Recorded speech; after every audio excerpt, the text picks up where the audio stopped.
This is a product of countless sleepless nights shared with my esteemed ministers.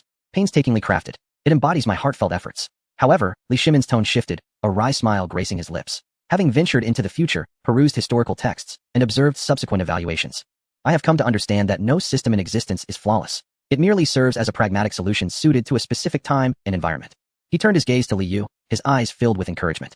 Nephew, you wish to suggest that this system imposes excessive demands on the emperor, do you not? Indeed. My second uncle is wise. Li Yu drew a massives beneath his chair on the blackboard. The system carries a fatal prerequisite. The individual seated upon the dragon throne must be you. Li Yu's voice rose slightly. It must be a ruler of boundless vigor, capable of commanding civil officials, subduing military leaders, balancing noble houses and commoners, and possessing keen insight into the human heart. He pointed towards several chancellors. You are all remarkable individuals. The only one capable of managing you is my second uncle. Would you submit to anyone else in that position? Wei Zheng candidly replied. Were it not for your majesty, I would have long since laid down my crown, or even faced execution. This encapsulates the crux of the issue. Li Yu fixed his gaze upon Li Shimin. Genetics can indeed deteriorate. My second uncle, can you guarantee that your descendants will all be like you? What if a child occupies that throne? A coward nurtured in the depths of the palace? A foolish monarch preoccupied with indulgence? When an emperor becomes ineffectual while the ministers remain elite, this intricate system will inevitably falter and collapse. Li Shimin nodded in agreement, refraining from contradiction. He cast a glance at Li Chengqian, who was fervently scribbling notes, beads of sweat forming on his forehead. He comprehended that this was a reflection on his future self or that of his son. Once an emperor can no longer maintain authority, a vacuum of power will emerge. Who shall fill this void? The malignant transformation of power will commence. Li Yu inscribed the first term on the blackboard with vigorous strokes. Crisis of legitimacy. My second uncle. Although this may be unpleasant to hear, I must state that the first blow was struck by you. The word Xuanwu Gate hung in the air, causing the atmosphere within the hall to freeze instantaneously. The wind outside seemed to cease. The newly arrived Li Jing and Li Ji turned pale, their palms suddenly clammy. They felt as though they were seated upon nails. To mention Xuanwu Gate in public is akin to touching a tiger's rear. It unveils the emperor's most profound scar. Even more astonishing was that Li Shimin not only remained unperturbed but chuckled softly. I am aware. I initiated the precedent, conveying to my descendants that the throne can be seized. With swift blades and resolute hearts, one can claim the throne for oneself. Is this what you intend to express? Li Yu nodded. Precisely. Second uncle, your accomplishments may overshadow this blemish, yet your descendants shall not be so fortunate. Henceforth, with each succession of the imperial throne in the Tang dynasty, bloodshed shall accompany the transition. The sanctity of primogeniture has been irrevocably shattered. The ambitious will ponder. If Taizong could do it, why cannot I? Chengqian might speculate. Should I refrain from rebellion, I might meet my end at the hands of Qingke. Qingke may contemplate. I am superior to my elder brother. Why am I not entitled to the throne? At this moment, Li Chengqian and Li Tai exchanged glances, both perceiving the embarrassment reflected in each other's eyes. Had it not been for Li Yu's appearance, this would have been their grim reality. When the emperor harbors suspicion towards his brothers and nephews, and trepidation towards the civil officials, to whom can he extend his trust? Li Yu sketched a circle on the blackboard, symbolizing the inner palace. The emperor, ensconced in solitude within, is besieged by civil officials coveting his power, military leaders bolstered by their own might at the borders, and brothers plotting his demise within his own household. Surveying his surroundings, he discerned that only one class of individuals remained unassailable. They possessed no lineage, no descendants, and no avenues of retreat. Their very existence, along with their honor and disgrace, is tethered solely to the imperial authority. Li Yu pivoted and emphatically inscribed two characters, Zhou, eunuchs. His gaze shifted to Wang Da in the corner, who was diligently replenishing Li Jing's teapot, his hands steady, not a single drop spilled. As a palace eunuch who had accompanied Li Shimin to the modern world and witnessed grand spectacles, he had long grown accustomed to Li Yu's radical rhetoric, even managing to return a humble smile in response. To counterbalance the external court, what might a timid emperor bestow upon the eunuchs? Military power. Li Yu inscribed on the board, Sinsurjin, Zhongwei. The emperor believes that eunuchs lack the audacity to usurp power. Yet, eunuchs are human too, possessing desires of their own. Their physical deficiencies may even amplify their depravity. When a eunuch wields command over all the military forces in the capital, controls the issuance of sensitive documents, and possesses the authority to elevate or depose the emperor, Li Yu's voice took on a sinister tone. He would no longer be a mere servant, but rather a shadow emperor. Among the 21 emperors throughout the illustrious history of the Tang dynasty, 7 were installed by eunuchs, and 2 met their demise at their hands. Furthermore, when the emperor encounters a grand eunuch, he addresses him as father. When the chancellor sees a grand eunuch, he must bow his head. The assembly was visibly taken aback by this revelation, their expressions fluctuating between astonishment and dread. 7 emperors were elevated by eunuchs?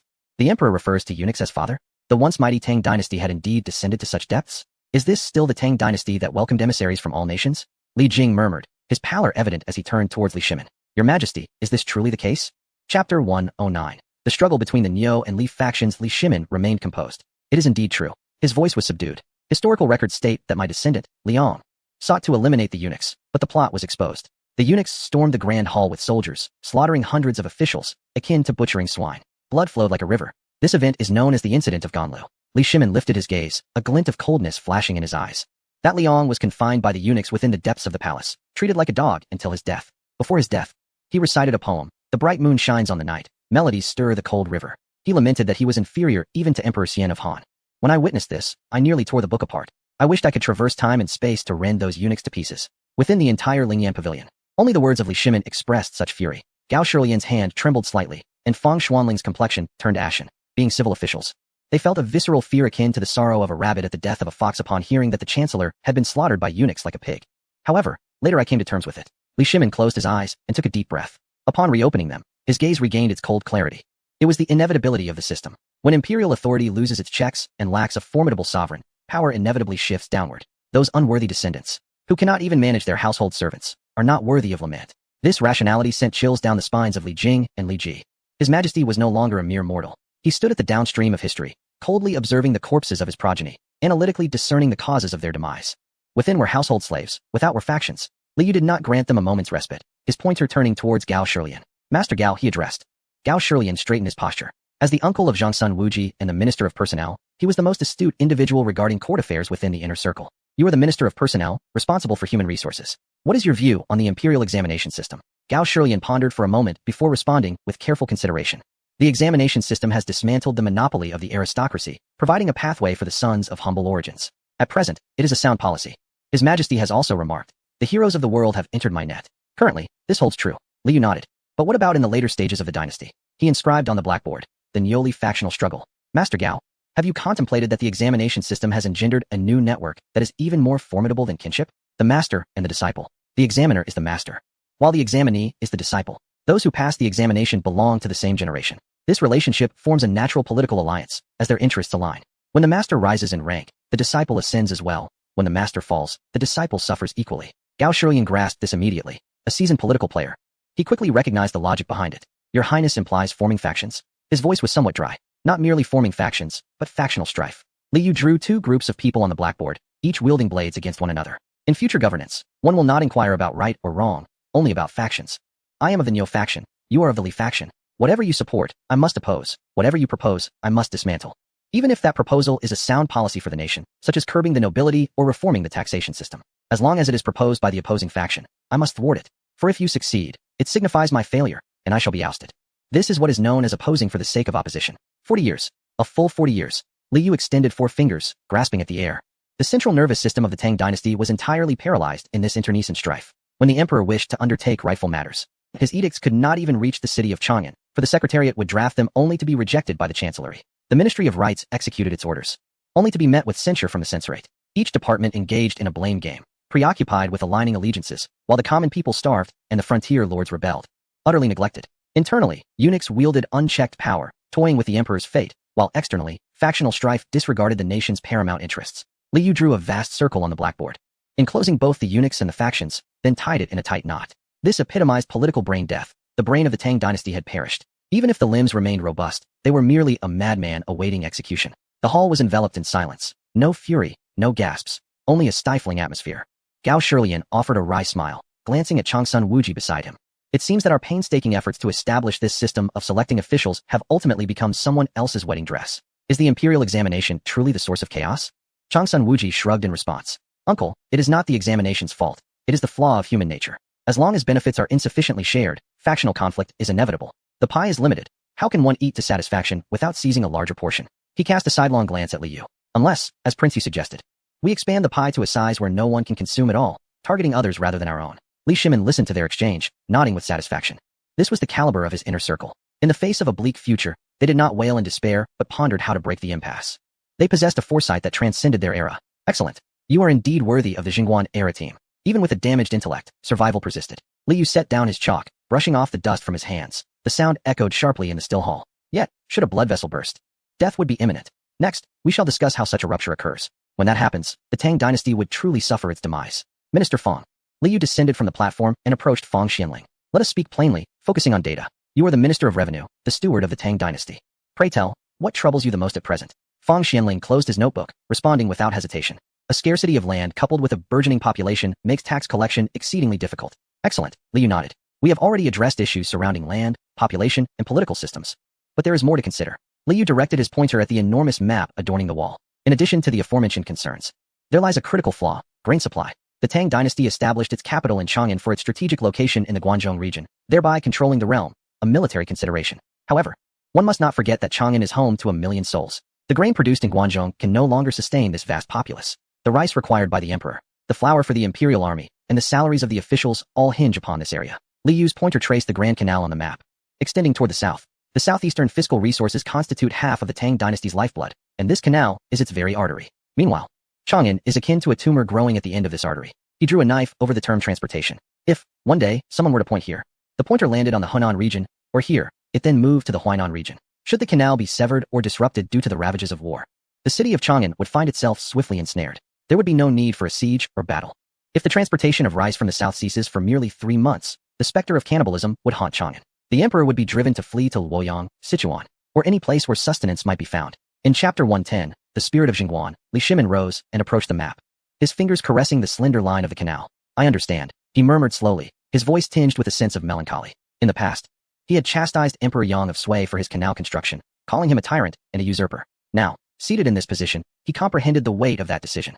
Had he not undertaken the project, the Sui dynasty would have met its demise even sooner. The region of Guangzhou could no longer sustain an empire. He sought merely to prolong its existence. Li Shimin turned to Li Jing, his tone devoid of reproach, infused instead with curiosity. Physician, as the Minister of War, I ask you, if it were in your hands, could you defend this canal? Li Jing, who had remained silent until now, stood and approached the map, his heart awash with astonishment as a newcomer unaware of the intricacies at play. Yet, he was a professional, gazing at the serpentine canal stretching for thousands of miles. He mentally simulated troop deployments. After a moment, he shook his head. It cannot be defended, he stated candidly, his voice heavy with gravity. The canal is too lengthy. A defense line spanning thousands of miles is rife with vulnerabilities. Should even one breach occur, be it from a sunken vessel or marauding bandits, the supply chain would be severed. This is a geographical deadlock, resolvable not through mere military might. To secure it would require at least 200,000 troops stationed along its banks. Yet, such a strategy would deplete the national treasury, leading to inevitable ruin. A palpable sense of rational pessimism hung in the Grand Hall. This was the terrifying acuity of these elite minds. They needed no impassioned proclamations from Li Yu to recognize the impending fall of the Tang dynasty. With logic laid bare before them, they could instantaneously deduce the outcome and accept it with equanimity. Fang Xianling closed his notebook with a deep sigh. The purse leaks, while the granaries are tightly grasped by others. Indeed, the Tang is precariously balanced. The economy has collapsed, and the politics are in disarray, summarized Li Yu. Ultimately, the very blade meant to protect you has turned against you. He shifted his address. General Yaoshe, how long do you believe the militia system can endure? Li Jing resumed his seat, hands crossed over his knees, his expression impassive. It need not endure. It is already a mere shadow of its former self. Oh, Li Yu arched an eyebrow. So soon? The populace, lacking land, is naturally disinclined to serve as soldiers. Li Jing spoke as if recounting events detached from his own life. The current recruits of the Zhejiang office are largely mere placeholders. In battle, only 3 out of 10 are truly capable. The remainder merely fills the ranks. When your majesty commands me to train the troops, I am merely identifying that 3% of elite forces. The rest can only serve as laborers. Therefore, recruitment must be initiated. Li Yu inscribed upon the board, recruitment system, buying lives with coin, providing military salaries and rewards. This brings forth a poignant inquiry. For whom do these soldiers fight? In the past, they belonged to the emperor. Now, they serve the generals who dispense their wages. Li Yu gestured towards the map's borderlines. In order to confront formidable foes such as the Turks and Tibetans, the court must appoint military governors, granting them command over troops, financial resources, and administrative authority. It is only through such measures that border troops can engage in prolonged warfare without central support. However, this has given rise to local tyrants. On Lushan, Li Yu inscribed this name and circled it emphatically. The 3 military governors commanded 200,000 elite soldiers, while the central army in Chang'an comprised individuals who could not even mount a horse. Generally, if you were in Lushan, what course of action would you take? Li Jing glanced at Li Shimin and, seeing the emperor's demeanor unchanged, spoke candidly. If I were in his position, I too would revolt. The central authority is feeble, as vulnerable as a piece of fat laid upon a cutting board. To abstain from consuming, it would be a disservice to the knife in hand. This is both a military strategy and a reflection of human nature. What a profound observation on military strategy and human nature. Li Yu applauded. This is what we term structural rebellion. It is not that in Lushan is malevolent. Rather, the system compels him towards malevolence. If he does not revolt, his subordinates will urge him to do so, for rebellion is the path to glory and the rewards of founding a dynasty. After the Ensure rebellion, the Tang dynasty was, in truth, already doomed. The remaining century was merely a charade, with a leader guiding a collection of warlords in a mock governance. In Hebei, power was inherited from father to son, with no tribute rendered. The central edicts failed to extend beyond Chang'an, until, at last, Huang Chao arrived. Li Yu drew a flame on the blackboard. Millions of refugees swept across the Tang like locusts. They required no strategy, no logistics. Wherever they went, they consumed and simultaneously wreaked havoc. They set fire to Chang'an and slaughtered the nobles. Li Yu's voice grew somber, his narrative vivid. On Zhuke Street, corpses lay strewn everywhere. Those once exalted aristocratic families, stripped bare, were discarded in the mire, their bones crushed under the hooves of horses. Heavenly streets trodden upon the bones of the nobility. The treasury reduced to embroidered ashes. Upon reciting these lines of poetry, Li Yu set aside his teaching rod. This is the fate of the Tang. Political paralysis, economic hemorrhage. Ultimately met with betrayal by its own watchdogs, their bones trampled underfoot by the very refugees. The great hall once again fell into contemplation. Yet all eyes remained fixed upon the man seated in the principal position, Li Shimin. He had absorbed all the curses and surveyed every deadlock. His expression bore no trace of anguish, but rather a hint of exhilaration. Indeed, exhilaration. Like a seasoned player wielding an all-encompassing strategy guide. He gazed at the death traps of a novice village, unafraid, instead eager to engage. Splendid. Suddenly, Li Shimin spoke, even applauding twice. Nephew, your analysis surpasses the depth of those historical texts I have perused in modern times. You have taken the pulse accurately. My Tang is undoubtedly treading a road of no return. He rose and approached the blackboard, surveying the array of deadlocks before him. In days gone by, he might have reacted with rage, resorting to violence, or succumbed to despair and wept. Because I am acutely aware that within these constraints, any attempts are futile. Yet, at this moment, Li Shimin suddenly turned, his gaze piercing as he surveyed the ministers below. In his eyes burned a fierce wildfire. My esteemed officials, are you afraid? Fang Xianling chuckled. Your Majesty, without the blueprints brought by Prince Yu, I would indeed be terrified, to the point of despair. However, at present, I only feel an eagerness to act. Those deadlocks merely stem from our confinement to a limited territory. If we leap beyond, the horizons are boundless. Changsun Wuji remarked. The deadlock arises from an insufficient distribution of resources. As long as profit can be generated, these issues become trivial.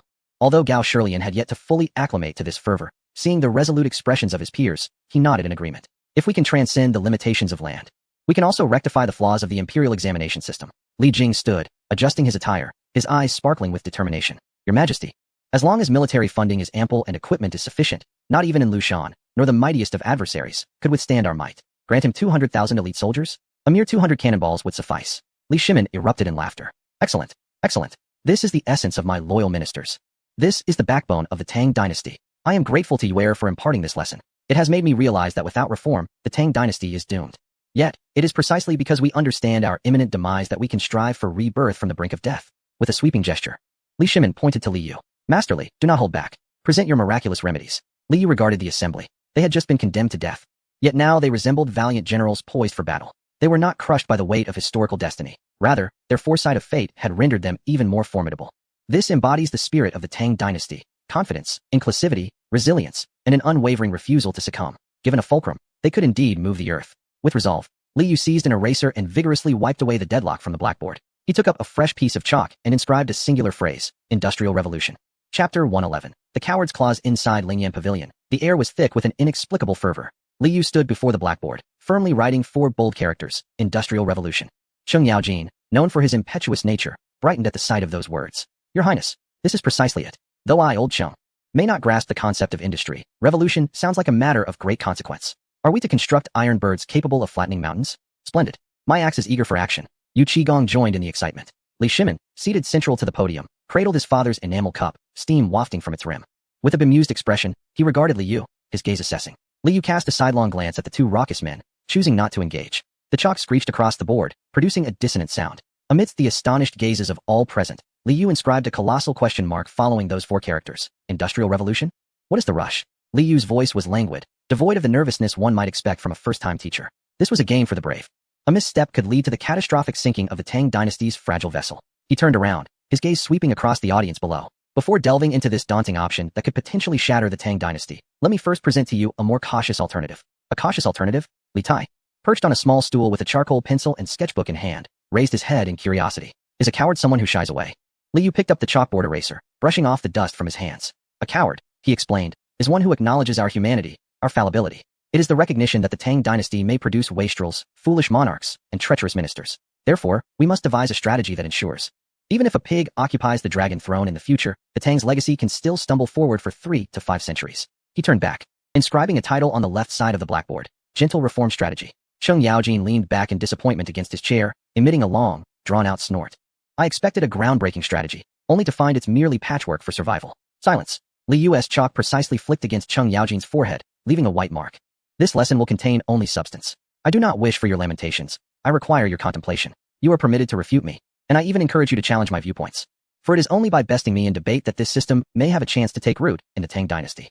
Li Yu's demeanor turned serious as he pointed to the first section on the blackboard. First lesson, politics. Second uncle, and also Cheng Qian. The initial question, what was the greatest misstep that led to the downfall of the Qin dynasty and the interference of the Han dynasty's ruling families? Li Chengqian, seated in a wheelchair, tentatively ventured an answer. Was it due to the cruelty of Hu Hai, or the youth of the Han emperor? Those are merely surface issues. Li Yu interjected coldly. The fundamental problem lies in the arbitrary nature of power succession. He inscribed the word randomness on the blackboard, crossing it out with a bold stroke. The death of Qin Shi Huang, followed by the alteration of his will, stemmed from the lack of a transparent succession process. The establishment of a child emperor in the Han dynasty occurred because no straightforward governance mechanism was in place prior to the emperor's demise, obliging power to be entrusted to a wife or relatives. Such reliance on an individual's conscience for the fate of the nation represents the gravest systemic impasse. Li Shimin nodded slightly. This issue was also his deepest fear during sleepless nights. Thus, the first step in gentle reform is to establish a ceremonial protocol for imperial succession. The Tang dynasty must implement an extraordinarily solemn and public ceremony for the appointment of the crown prince and the ascension of the emperor, ritualizing and sanctifying the Confucian principle of primogeniture. This is not merely a procedural formality. It is a declaration to all ambitious individuals that this position is occupied. Furthermore, the establishment of the Dan Book and Iron Certificate at the ancestral temple is imperative. Wei Zheng inquired with confusion. The Dan Book and Iron Certificate? That is meant for pardoning meritorious subjects. What use is it for the crown prince? Otherwise, it serves to establish the foundational rules of the state. Li Yu pointed at the diagram and read aloud. It must be inscribed with 16 characters.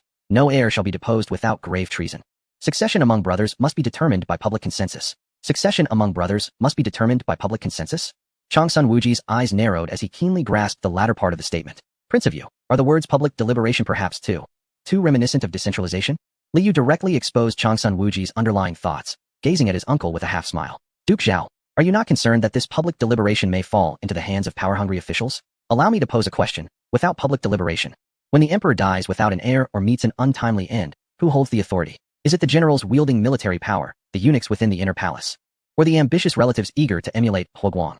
Changsun Wuji fell silent, awkwardly touching his nose, unwilling to speak further. Public deliberation transforms clandestine maneuvers into open contention. Li Yu tapped on the blackboard. Rather than allowing ambitious individuals to orchestrate coups in the shadows, it is preferable to let them argue within the ancestral temple. At least, such disputes would not result in the death of countless people. Li Shimin inhaled deeply, his gaze profound. This decree is approved, but it only safeguards against gentlemen, not against rogues. What if the new emperor is a gluttonous figure like Emperor Hui of Jin? A pertinent question, Li Yu admired, glancing at Li Shimin. This leads us to the second point, the four corners of governance. He sketched a square on the blackboard, labeling each corner with Empress Dowager, Chancellor, Hanlin Academician, and Royal Elder. He stipulated that if the new sovereign is young or weak, a governing council must be formed from these four entities to make collective decisions, with none being dispensable, each possessing the power to veto. Fang Xianling, who had been diligently taking notes, raised his hand to inquire, Your Highness. The Empress Dowager represents the inner court, the Chancellor represents the outer court, and the Royal Elder represents the clan. I understand all of this. But why does the Hanlin Academician, currently merely a drafting secretary, hold a place in governance? Because they represent the pure stream of thought, the unwavering principles, Li Yu elucidated. Consider this, old Fang. The Empress Dowager may favor her maternal family, the Chancellor may be blinded by ambition, and the princes may aspire to the throne themselves. Only the Hanlin Academicians, being scholars, prioritize reputation and possess rigid principles. They serve to counterbalance the former three, acting as a brake. At this juncture, Li Yu's tone sharpened, and he forcefully punctuated the center of the square with his chalk. Within this governance structure, there exists a group that is irrevocably and entirely excluded. He inscribed two characters in the center of the square, eunuchs, drawing a large cross over them. As I previously mentioned, individuals with such bodily deficiencies possess a more perverse thirst for power than the average person. They lack descendants, families, and futures. Their sense of security derives solely from the power they wield in this moment. Therefore, they will go to any lengths to ingratiate themselves with the emperor, isolating the internal and external, transforming the nation into the emperor's personal possession, with them acting as stewards. This structure signifies the malignant transformation of imperial authority. Thus, I advise your majesty to erect an iron tablet at the gates of the Internal Affairs Department. As he spoke, Li Yu meticulously wrote on the blackboard, responsibilities of internal officials, limited to cleaning and service. Those daring to engage in political affairs, collude with external officials, or command military symbols shall be struck down by all under heaven, without exception. Future generations shall jointly uphold this with the sovereign. Li Shimin nodded in agreement. Excellent. I shall personally establish this tablet. The atmosphere in the side hall gradually intensified. Chapter 112, the three major sectors. Li Yu took a sip of water to clear his throat, his gaze shifting towards Wei Zheng. Old Wei, as a chamberlain, you specialize in finding faults. I ask you, if officials today are corrupt or merely occupying their positions without merit, aside from awaiting your memorial for impeachment, is there any other means to address this issue? Wei Zheng, engrossed in thought, flinched at being named, then smiled wryly. It is indeed difficult. The personnel at the censorate are limited and predominantly based in the capital. Local officials, distanced from the emperor, can often evade scrutiny as long as they do not provoke civil unrest. This is the crux of the problem. Li Yu wiped half of the blackboard clean and inscribed the prevention of corruption and mobility within the civil service system. The current imperial examination produces scholars rather than statesmen. Not to mention, once selected, they secure a lifetime position. He looked towards the Minister of Personnel, Gao Shilian. The evaluations conducted by your ministry are primarily based on reputation, which can be purchased and mutually flattered. Gao Shilian nodded, his expression grave. Indeed, this is a significant flaw. The disciples of the current officials protect one another, which has already taken the shape of factional strife. Therefore, I propose 4 strategies. Li Yu raised 4 fingers. First, standardize the examination questions. Reduce the focus on poetry and prose, and increase the emphasis on legal judgments, mathematics, and policy discussions. Transform the imperial examination into a civil service test, aimed at those capable of performing duties rather than merely composing poetry. Second, separate office, position, and assignment. This is a rather severe measure. An official should only represent rank and salary. The position is an honorary title, while the assignment entails actual power. Today you manage finances. Tomorrow you oversee criminal justice. This fluidity prevents stagnation. Third, and this is directed at you, old way, establish an independent oversight and auditing system. Li Yu sketched an eye on the blackboard. The censorate must be upgraded. We shall set up inspectors and an audit department. You will not be governed by the 3 provinces and 6 ministries. Instead, you will report directly to the emperor.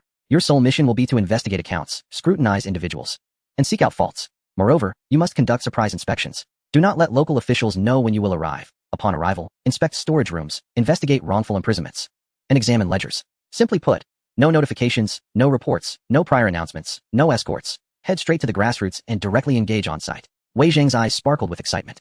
He envisioned himself disguised and unexpectedly appearing at the door of some corrupt official's county office. Rest assured, Your Highness, he said, stroking his beard. I am most adept at advising on matters such as this. This system of Xinhui Jinsha, circuit inspections, suits me perfectly. While the political structure may be reinforced, if the household lacks sustenance, the people will still starve. Li Yu wiped the blackboard clean, clouds of chalk dust swirling in the air. He inscribed the second sector, economy. Minister of Finance, Li Yu addressed Fang Xianling. You are the chief steward. Pray tell, what is the greatest economic peril facing the Tang dynasty today? Without hesitation, Fang Xianling replied, there is a scarcity of land and an abundance of people. The equal land distribution system can no longer be sustained. Lands are increasingly falling into the hands of the aristocracy, leaving the common folk without land to cultivate, and the number of fleeing households is on the rise. Li Yu nodded. Correct. Is your solution to suppress land consolidation? To prohibit buying and selling? Fang Xianling chuckled sadly. It is the only way. That is to counteract the natural order. Li Yu shook his head. What would the wealthy purchase if not land? Air, perhaps? The consolidation of land is inevitable. Therefore, my strategy is twofold. To expand the cake while altering the distribution method. Li Yu inscribed on the blackboard 2 taxation system. Households without owners, taxed based on current residence. Individuals without dependents, taxed according to wealth disparity. To translate, regardless of whether you are a local or a transient, as long as you reside here, you must pay taxes. Taxes will no longer be levied per capita, but rather on land and assets. The more land you possess, the more you pay. Even if you are Changsun Wuji. Li Yu pointed. If your household has more land, you shall contribute more. If you wish to shift the tax burden onto tenants, then we shall set a maximum rent threshold. Should you dare to exceed it, the auditing officials will scrutinize your accounts. Changsun Wuji recoiled, his heart bleeding. Yet he maintained a forced smile. Your Highness is wise. This is merely a method of redistributing wealth. More importantly, we must enlarge the cake. Li Yu's voice rose slightly as he turned to write a figure on the blackboard. 20 bushels per mu. An instant silence enveloped the hall. Li Shimin, Li Chengqian, Li Tai, Fang Xianling, Changsun Wuji, Wei Zhang, and even Cheng Yaojin and Yu Qigong remained relatively composed. For they had either experienced modernity or had long been regaled by Li Yu's grandiose claims. They had even tasted beef stew with potatoes, thus feeling reassured. However, sitting in a rear corner, Li Jing and Li Ji, the 2 military gods recently returned from the frontier, were struck as if by lightning. The teacup in Li Jing's hand trembled violently, scalding tea splashed onto his hand, yet he remained oblivious. He abruptly stood, his normally steady visage now marred by astonishment. Your Highness? Li Jing's voice quaked. All his usual military strategies rendered futile in that moment. What figure did you just write? Li Ji also rose, his eyes wide as saucers. 20 bushels? Your Highness, the finest farmland yields only 2 or 3 bushels per mu. Surely, you made a mistake and wrote an extra character? For those who lead troops into battle, grain is life. 20 bushels? That is a myth. Li Yu observed the profound shock of the 2 military deities of the Tang dynasty, feeling a surge of satisfaction within. Yao Shigong, Mao Gong. Li Yu chuckled, gesturing for them to sit. Please, do not be alarmed. How can one not be startled? Li Jing's face flushed with urgency, disregarding decorum before the emperor. If there truly exists grain yielding 20 bushels per mu, what woes would the Tang dynasty face? I could fetch Murong Fuyun to dance for his majesty. Li Shimin, witnessing Li Jing's uncharacteristic display, could not suppress a chuckle. He turned to Li Jing and said, Yao, please sit. Whoever speaks no nonsense. I have already arranged for those seeds to be planted in the northern Forbidden Garden. Potatoes, sweet potatoes, corn, as well as high-yield rice and wheat. Especially the first 3. Yielding 20 bushels per mu is a guaranteed minimum. Have they already been planted? Li Jing stared blankly at Li Shimin, then glanced at the composed Fang Xianling and the others beside him. Fang Xianling stroked his beard and smiled. Brother Yao, one must simply grow accustomed to it. The methods of His Highness the Prince of Yu are beyond our mere mortal comprehension. Li Ji swallowed hard, feeling his throat dry. He gazed at the young Prince of Yu on the platform. His expression transformed entirely. Previously, having seen the telescope and intercom at the Military Research Institute, he had dismissed Li Yu as merely a descendant of the Mo family, a master of ingenious tricks. However, now, with the revelation of a 20-share grain yield, Li Yu had ascended in his mind to the status of a living deity. This was indeed a savior for countless families. Li Yu was quite pleased with this effect. He rapped the blackboard. With an increase in grain production, the pressure on the population would lessen. The conflicts arising from land consolidation would be diluted by this substantial increment. This is the bounty brought forth by technology. However, Li Yu shifted his tone. Merely having grain is insufficient. One must also possess the means to safeguard it. He erased the previous notes and inscribed the third section, military. Brother Yao, Li Yu directed his attention to the still recovering Li Jing. How much longer can the current system of militia endure? Chapter 113. The weakness of the scholar official class. Li Jing took a deep breath, forcibly pulling his thoughts back from the 20-share grain yield, regaining the calm of a military god. Not for long. If what His Highness says is true, with the collapse of the land distribution system, the common people will have no land and thus no desire to serve as soldiers. Furthermore, with militia members providing their own equipment and insufficient training, they may fare well against weaker foes, but against a formidable enemy, they would falter. Therefore, a path towards professionalization is imperative. Li Yu wrote down, recruitment system, military academies, centralized authority. First, to reshape the Central Imperial Army. Establish a Royal Military Academy, known as the Jiangwu Hall. His Majesty shall serve as the head, and all educational materials, aside from military strategy, must include a significant portion dedicated to loyalty and devotion to the homeland. They must understand that they are the disciples of the Son of Heaven. Second, invest in maintaining the troops. This force must be fully dedicated, with the state providing complete funding, equipped with the finest plate armor and crossbows. 100,000 elite soldiers will be sufficient to quell the realm. Upon hearing this, Cheng Yaojin finally perked up. Your Highness, where will this money come from? To support 100,000 gentlemen soldiers is akin to nurturing a gold-consuming beast. The revenue from the two-tax law, along with overseas trade. Li Yu indicated Long Sun Wujia and Fang Xianling. Half of it must be allocated here. Military expenditure cannot be curtailed. To economize on military funds is to invite the loss of the empire. As for the localities, a rotation system will be implemented. Generals will be reassigned every 3 years, and troops will be exchanged every 5 years. This ensures that generals do not recognize their soldiers, nor soldiers their generals, preventing regionalism. Finally, military supervision must be professionalized. Henceforth, eunuchs should no longer oversee military affairs, that is courting disaster. Instead, let officials from the censorate, knowledgeable in their field, be tasked with maintaining discipline and logistics, leaving the matter of warfare to others. Having concluded this final point, Li Yu struck the blackboard with his chalk, leaving a definitive period. He stepped back, surveying the densely inscribed notes on the blackboard, before turning to the audience once more. Ladies and gentlemen, behold these 3 major sections. With his pointer, Li Yu traced a grand triangle in the air, connecting politics, economy, and military affairs. In the realm of politics, we have established the foundations of imperial authority through the 4 corners of governance and the inheritance code, thus securing the minimum threshold of imperial power. Through civil inspections and performance evaluations, we have cleansed the bureaucratic system of its impurities. This is what we term rectifying the source and governing with grace. Economically, the implementation of the dual tax system has dismantled the shackles of household registration, transforming the displaced populace into taxpayers. Moreover, with the miraculous yield of 20 stones per mu as our assurance, we have filled every granary of the Tang dynasty. This is known as enriching the populace, ensuring that granaries are full and etiquette is observed. Militarily, we have abolished the antiquated system of half farming, half military, establishing a fully professional imperial guard loyal to the throne.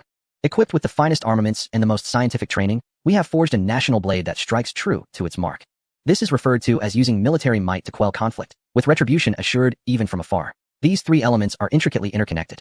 A transparent political landscape fosters the loyalty of the citizenry. A flourishing economy leads to a full treasury, which in turn strengthens military power. A formidable military compels the submission of distant lands, subsequently reinvigorating the economy. Li Yu's voice resonated through the great hall, imbued with potent fervor.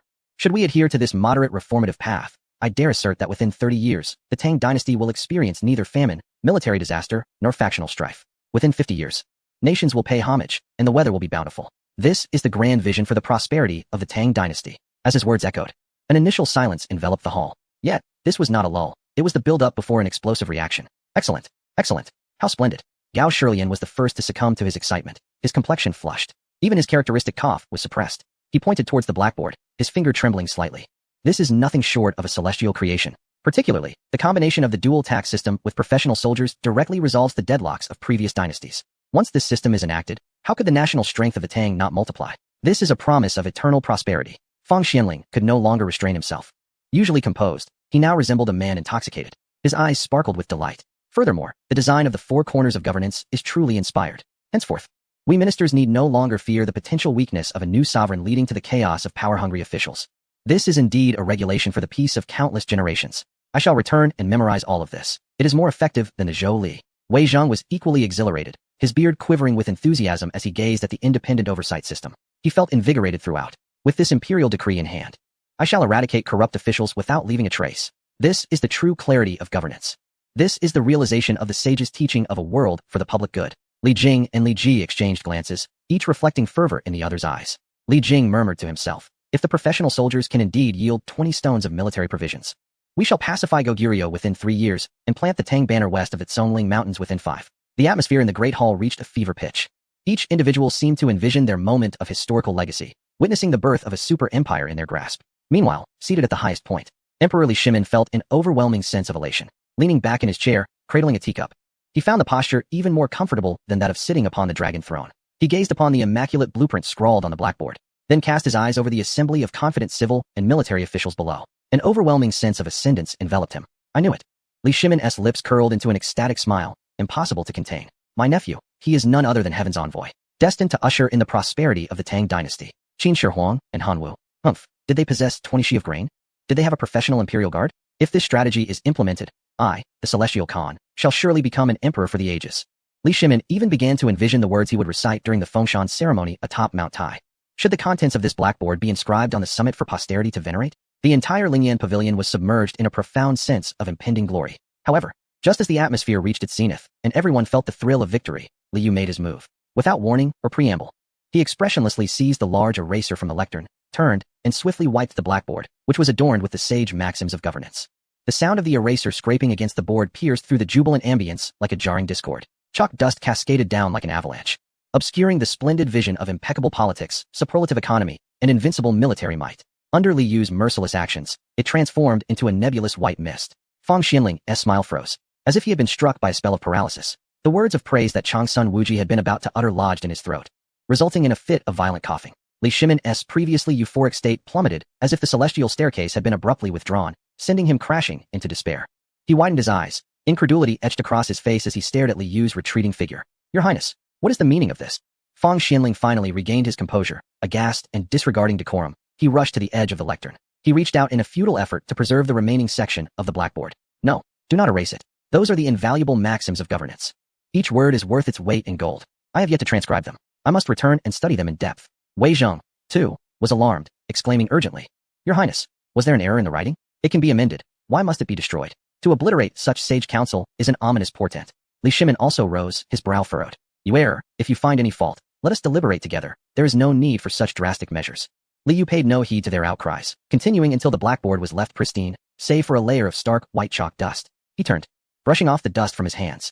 I am merely helping you regain your clarity. Chapter 114. The option of the brave Li Yu discarded the eraser. Leaning forward with his hands resting on the lectern, exuding an intense pressure, his gaze swept coldly over those who had just celebrated their triumph. Everything I have just articulated sounds splendid, does it not?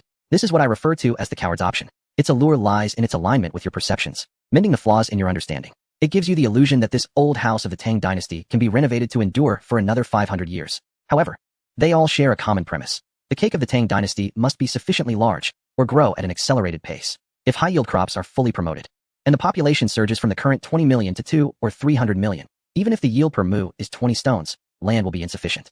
After the implementation of the two-tax system for some time, the prominent families will quickly devise new methods to evade taxes. Land consolidation will rear its head once more, leaving the national treasury empty again. What if a professional army, disillusioned by inflation, finds military pay too meager and decides to take matters into their own hands? These temporary fixes will ultimately crumble, for it is a vicious cycle. In an agrarian society, agricultural output has its limits, while human desires and reproductive capacities are boundless.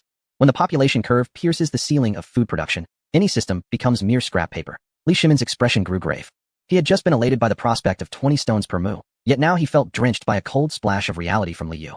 It was akin to the sensation of falling from the clouds. Is there truly no solution? Li Chengqian's voice broke the silence. He did not wish to see the flicker of hope he had just glimpsed extinguished by despair. In the original timeline of the Tang dynasty, it was indeed unsolvable. This phenomenon is known as the Malthusian trap. Although I am not fond of dropping names, the principle is as stated. Li Yu pointed to the sky above. Yet, at a higher dimension, there exists a solution. He turned back to the central area of the blackboard, which had been scrubbed to a stark white. It had just borne the words of moderate reform, and now it lay bare. Li Yu picked up a new piece of chalk, opting not to inscribe complex diagrams, but rather to write the initial 4 characters and a large question mark. Industrial Revolution. Then, under the watchful gaze of the assembly, he reached out and erased the question mark. Immediately after, he thickened the characters with chalk, applying such force that the chalk broke. Indus tri al revio lu tian. The first 2 strategies were remedies, mere life extensions, comfort for the timid. This strategy, however, is a transformation. A whetstone for the audacious. The options for the faint-hearted have been exhausted. Li Yu turned to face the most brilliant minds of the Tang dynasty, a wild and captivating smile gracing his lips. Now, esteemed colleagues, are you interested in hearing about the game of the brave? Within the Lingyan pavilion, chalk dust still lingered in the air. Li Yu discarded the remaining half of the chalk in his hand, casually pulled up a chair, and sat at the edge of the podium, as if this were merely an ordinary afternoon chat rather than a meeting that could determine the fate of an empire. All right, let us cease the staring contest. Li Yu took a sip of water and gestured toward the blackboard, which now bore only the words Industrial Revolution. We have thoroughly discussed the previous moderate reform option, commonly referred to as the timid choice. It may prolong life, but cannot save it. He set down his cup, hands resting calmly on his knees. Now, do not be intimidated by these 4 characters. To put it plainly, it simply represents a different way of living. Li Yu glanced at Li Jing and Li Ji seated in the back row, still somewhat bewildered. The 2, having just returned to court, might find the words on the blackboard somewhat esoteric, but it is not so complicated. The so-called Industrial Revolution can be encapsulated in a single phrase. We must no longer solely rely on the bounty of the earth.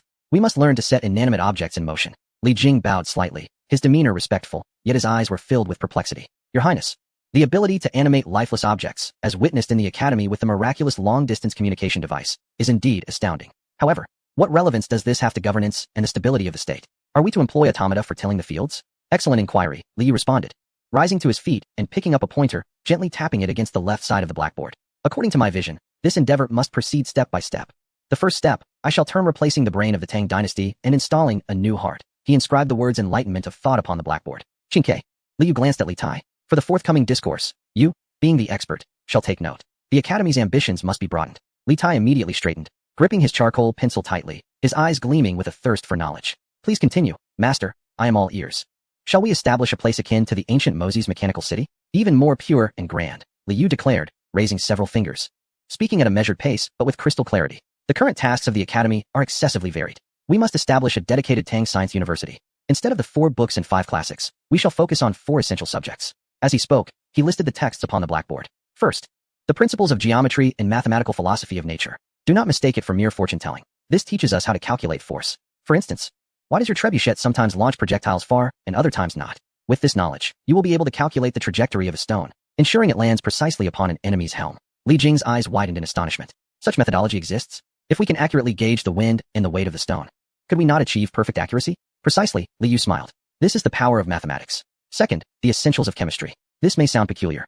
Consider it the ultimate form of alchemy. How to transmute stone into iron, how to convert black water into oil, all lies within this discipline. Third, mechanical diagrams, levers, pulleys, gears. These constitute the very framework that enables inanimate objects to move. Fourth, world maps and mineral records. This is the most practical, revealing where gold, silver, copper, and iron can be found on this earth. From the audience, Fang Xianling furrowed his brow, a pragmatic man unable to suppress his hand from rising. Your Highness, expanding the Academy is no trivial task. However, who possesses the knowledge to teach these subjects? Who would be willing to learn? If the imperial examinations do not include these, the common scholars may find themselves overlooked. Indeed, you have pinpointed the crux of the matter, Li Yu acknowledged with a nod. Who will teach? I shall teach. Qingke shall teach, and in time, students will teach students. As for who will learn, we will delve into that when we discuss the institutional framework in the 3rd step. For now, let us consider the benefits of this exploration of principles. Li Yu turned, sketching a massive water wheel upon the blackboard. At present, our ironwork and grain milling rely on human effort and the strength of donkeys. This is far too slow. In the initial phase, we shall not delve into the esoteric. By the banks of the Yellow River and the Weishui, a grand water wheel is being constructed, harnessing hydraulic power to operate the blower for the blast furnace. It tirelessly hammers iron ingots day and night. Li Jing gazes at the design, stroking his beard in contemplation. Your Highness, I have seen water wheels in Nanyang that bear some resemblance to this hydraulic hammer. But can it truly surpass human strength and speed? An experienced soldier can swing a hammer 3,000 times in a day, and that is the utmost limit. Li Yu shook his head. It is not merely a question of speed, it is about tirelessness. He turned to Li Jing and countered, Master Apothecary. Can your strong men wield the hammer again the next day after 3,000 strikes? What of the 3rd day? Will their arms not swell? Do they not require rest? Li Jing fell silent for a moment, then sighed. As mere mortals, we are naturally limited in our strength. Yet, the water wheel is not bound by such constraints. Li Yu's voice remained steady. As long as the river flows, it will turn. It can strike the hammer 30,000 times in a day, over 10 days. That amounts to 300,000 strikes. It requires no sustenance nor rest, and it demands no wages. This signifies that in the future, the weapons and armor of our Tang dynasty, as well as agricultural tools, will flow forth in endless abundance. But that is not enough, Liu Yu continued, gesturing towards the water wheel and sketching a rudimentary model of a cylinder. We must consider the whims of nature. What shall we do during droughts? What if we find ourselves in a place devoid of rivers? For instance, if I wish to smelt iron in the mountains of Shaanxi, shall we transport a river to the summit? At this juncture, we must invoke true marvels. He inscribed the word steam engine. Second uncle, you have seen models of this device on your mobile phone. It should ring a bell. Liu Yu glanced at Li Shimin, who had remained silent, attentively listening. Li Shimin nodded and interjected, I recall it well. It is a coal-consuming iron contraption of immense power. I thought to myself, if this were to propel a vessel, it could sail against the wind and cut through the waves. However, its intricate design, with its complex connecting rods and pistons, could our Tang artisans truly craft such a thing? Once rubber begins to be produced, it can be done, Liu Yu confidently replied. Initially, we need not delve into complexities. Let us start with a Newcomen-style engine, even if it is somewhat cumbersome. What will it primarily be used for? To pump water from the depths of mines. With this, we can excavate deeper coal and extract more iron. As coal and iron become abundant, we shall be able to construct higher blast furnaces. Liu Yu turned towards Changsun Wuji, the financial steward of the Tang dynasty. Duke Zhao, do not fixate solely on the trade of textiles and silks. Those are mere trifles. Silk may fetch a fortune in the western regions, but if that is considered a small profit, what then constitutes a grand one? Might it be this black stone? Indeed. It is this energy source and fundamental material. Liu Yu wrote emphatically on the blackboard, coal, iron. In the coming century, the wealth of the world shall stem from these. The merchant convoys must collaborate with the Ministry of Works to enclose the open coal mines in Taiyuan and Hebei. This is not merely to fuel fires for cooking. It is to prepare sustenance for the industrial leviathan of the future. Although Changsun Wuji may not grasp the principles of the steam engine, he certainly comprehends the essence of wealth. If this object truly possesses the ability to consume coal and yield power, then this coal shall become the sustenance of the future. I assure you, there shall be no misstep. However, with an abundance of iron, aside from weaponry, what else can be accomplished? Currently, the market price of iron has significantly decreased. What shall we do? Liu Yu scoffed softly. Construct roads, build bridges, erect houses. In the future, I desire the bridges of the Tang dynasty to be robust and unyielding. The roads of the Tang, I wish to be paved with iron tracks. When steel becomes as inexpensive as wood or stone, the very skeleton of the Tang shall strengthen. Furthermore, Liu Yu continued, mere power is insufficient. Wealth is also essential. During the nascent phase of the Industrial Revolution, it is a voracious beast that devours gold. Where shall this money originate? From textiles. I possess blueprints for innovative spinning and weaving machines. The design is uncomplicated, and a carpenter can create them. Yet, they can amplify a female worker's spinning speed by 8-fold and weaving speed by 4-fold. Consider this, my esteemed colleagues. Liu Yu's voice remained level, yet laced with temptation. When the cost of fabric in the Tang dynasty is reduced to a mere 20% of its current price, will the silver of this realm not flow into our coffers like water? The Turks and Tibetans, even if they shear their sheep bare, must inevitably purchase our cloth. Moreover, not far from us lies a mountain of gold and silver. At this revelation, the officials of the Tang, who had been raptly attentive, could no longer remain composed. A mountain of gold and silver? Where? Do not deceive me. Second uncle, why would I deceive you? It is in the land of the Japanese. Liu Yu gazed at the crowd, their eyes alight with fervor, and marveled at their wisdom and virtue. Returning to the matter at hand, with power secured, blueprints in hand, and financial avenues established, can this endeavor truly be realized? Liu Yu refrained from hastening to elaborate, instead returning the question to the assembly. He turned to Wei Zheng and Gao Shilian. Esteemed Minister, Vice Minister Wei, let us hypothesize. If tomorrow His Majesty decrees the promotion of this spinning machine in Shaanxi and the commencement of mining in Taiyuan, once the edict leaves the Taiji Palace, traverses the Dao, reaches the prefecture, and finally arrives at the county, what do you envision will transpire? Wei Zheng, known for his forthrightness, snorted coldly, stroking his beard as he spoke. This matter is not difficult to predict. If there is no profit to be gained, the officials will evade responsibility, claiming that the populace is too ignorant to embrace change, ultimately resulting in the machines gathering dust in the storeroom. Conversely, if there is profit to be had, they will impose exorbitant prices upon the people, thereby transforming it into a policy detrimental to the populace. I have witnessed such occurrences frequently in Shandong. Gao Shilian sighed in agreement, cupping his hands. What you say is entirely accurate, Lord Wei. The maladies of governance are deeply rooted and difficult to amend. The county magistrate may be as transient as flowing water, but the clerks are as steadfast as iron. Those clerks entangle themselves, controlling the localities, deceiving their superiors and misguiding their subordinates. Thus, the edicts of the court often do not extend beyond Chang'an. This is the crux of the matter. Therefore, Liu Yu spread his hands in resignation. If we do not reform the system, this industrial revolution shall remain but a castle in the air. The more advanced the machinery, the greater the potential for it to become an instrument of harm to the people. He inscribed the core of the second step on the blackboard. Merit evaluation method. This second step shall not involve technology, but rather address the human element. Liu Yu turned and sketched a 3-tiered pyramid structure on the blackboard. The first strike is aimed at those who merely drift through life. This is known as the merit evaluation method. In the past, what did we assess in officials? Virtuous character? Diligence and integrity? Such terms are too vague. Wei, I ask you, How do you quantify virtue? Is it sufficient to simply refrain from corruption to be deemed a good official? Wei Zheng was taken aback. Indeed, an incorruptible official is rare. If one refrains from greed and encourages agricultural development, they would be a prime choice. Yet, that is a misconception. Li Yu interjected without hesitation. An incapable honest official is more daunting than a competent corrupt one, for the former occupies a position yet fails to fulfill their duties. Li Yu tapped the blackboard. From this day forth, let us adopt the practices of the merchants, transforming governance into figures, into ledgers. We shall establish an office of performance assessment, independent from the Ministry of Personnel. They must maintain 3 ledgers. Li Yu illustrated 3 books on the blackboard. The first ledger remains in each ministry's office, recording project initiations. For instance, if the Ministry of Works intends to construct 100 miles of road this year, or if the Ministry of Revenue aims to promote 10,000 spinning machines and collect a certain amount of tax. This serves as an official mandate set at the beginning of the year. The second ledger is submitted to the Office of Performance Assessment, recording deadlines. By which month should the road be completed? When will the machines be installed? There must be milestones. We cannot wait until the end of the year to settle accounts. The third ledger is presented to His Majesty, documenting the results. At year's end, we reconcile. 100 miles completed means 100 miles. Falling short by even 1 mile, despite eloquent reports, is insufficient. What happens if one fails to meet the standards? Li Yu turned to Wei Zheng. Dr. Wei, that is where your role becomes pivotal. The Office of Performance Assessment will verify, and the censorate will recheck. Actual performance will speak for itself, devoid of favoritism. Accomplishments will lead to promotions and rewards. Failures will result in demotions and retention. Should there be any falsification, the offender shall be stripped of their official garb and dismissed. Wei Zheng's eyes sparkled with enthusiasm. Your Highness, this method is remarkably stringent. It effectively places a noose around every official's neck. However, what if they engage in systematic deception, such as constructing mere facades while the underlying work is shoddy? How would the court become aware? An excellent query. Li Yu smiled.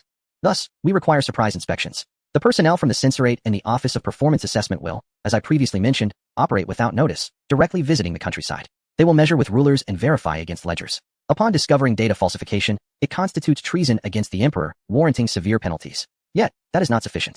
Li Yu shook his head. While we regulate the officials, what of the clerks, constables, and tax collectors? They are the ones who directly engage with the populace.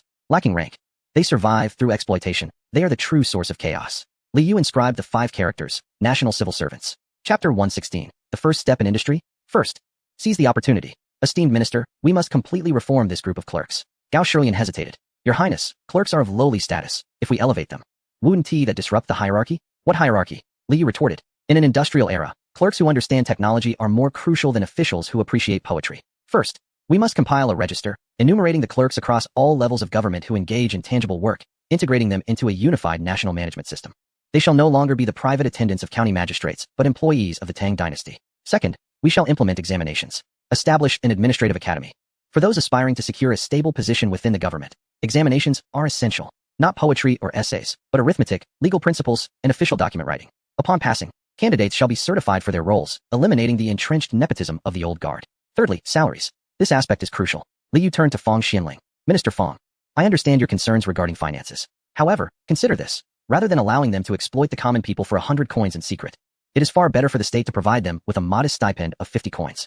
By offering generous salaries, we can cultivate integrity, create pathways for advancement, and provide pensions for retirement. Should anyone dare to indulge in corruption, once uncovered, not only will their embezzled funds be reclaimed and handed over to the authorities for investigation, but all future pensions will be suspended. Moreover, depending on the circumstances, there may be joint liability for similar expenses. This structure would instill both fear and disinterest in corruption.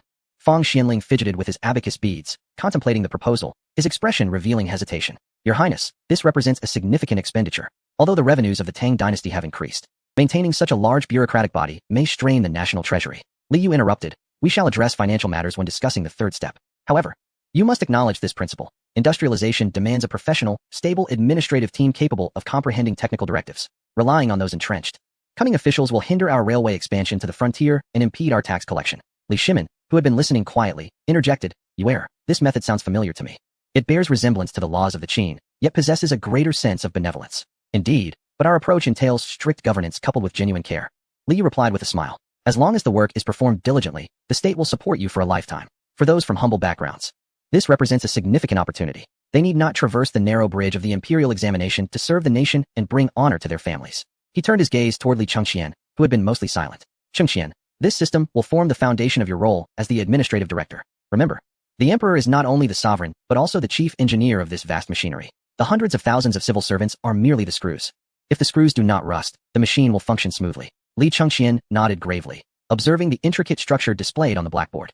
He sensed that the bureaucratic matters that once plagued him suddenly appeared orderly. He envisioned countless efficient gears meshing seamlessly. Now, let us return to Minister Fang's primary concern, finances. Li Yu erased the previous notes and inscribed the third step, taxation reform. The atmosphere in the hall grew tense. If the previous examination system merely caused discomfort among officials, this next proposal would dig into the flesh of everyone present, as well as the affluent families across the realm. Our current tax system, known as the rent and labor tax, levies taxes based on population.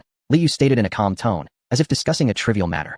This approach is effective in times of sparsely populated areas. However, now, it stands as the greatest impediment to the Industrial Revolution. He looked at Fang Xianling. Minister, can you explain why the number of displaced persons continues to rise? Why do our household statistics never align? Fang Xianling sighed. The burden of taxation is exceedingly heavy, causing the common man to be overwhelmed. The offspring of the impoverished, when they multiply, find themselves unable to afford the head tax and are left with no choice but to flee or to seek refuge as hidden subjects under prominent families. Meanwhile, these illustrious clans enjoy the privilege of tax exemption, their lands sprawling vast, yet contributing minimally to the treasury. This creates an insurmountable dilemma. Li Yu spread his hands wide. On one side, the state struggles to collect taxes, while on the other, factories find it difficult to recruit labor, as individuals take refuge within the estates of the aristocracy. Thus, change is imperative. Li Yu circled the phrase taxation by land in his notes. He proposed the abolition of the head tax, redistributing the financial burden across the fields. Those with ample land would pay taxes accordingly, while the landless would own nothing at all. Although it was well known that Li Yu harbored this notion, hearing him articulated in such a formal setting sent a chill down the spines of Fang Xianling and Changsun Wuji. Changsun Wuji spoke in a hushed tone, Your Highness, this action may very well undermine the foundation of the state. The noble families hold dominion over half of the Tang's territory. Imposing such taxation would be akin to snatching food from a tiger's mouth. Should they rebel, chaos would ensue throughout the court and the realm. Even the assembled dignitaries possessed considerable tracts of land. Rebellion? Li Yu chuckled, glancing toward Li Jing and Yu Qigong. Gentlemen, what are your thoughts? Yu Qigong was the first to speak, flashing a bright smile, exuding an air of fierce determination. Rebellion? I've been lamenting the lack of a place to train my troops. Let us see whether their fortifications are stronger or our cavalry. Li Yu gestured for Yu Qigong to temper his enthusiasm. In truth, the situation was not so sanguinary. Duke Zhao, you must learn to consider the larger picture. Li Yu approached Changsun Wuji, adopting the demeanor of a patient salesman. Taxation by land may appear to impose a greater financial burden on the landowners. However, consider this. The landless farmers, now exempt from taxes, where will they go? They will migrate to the cities, to the coal mines, to factories, becoming porters for merchant caravans. What does the Industrial Revolution lack? It is labor. It is inexpensive manpower. We are orchestrating a demographic shift, transforming the farmers tethered to the land into workers within the factories.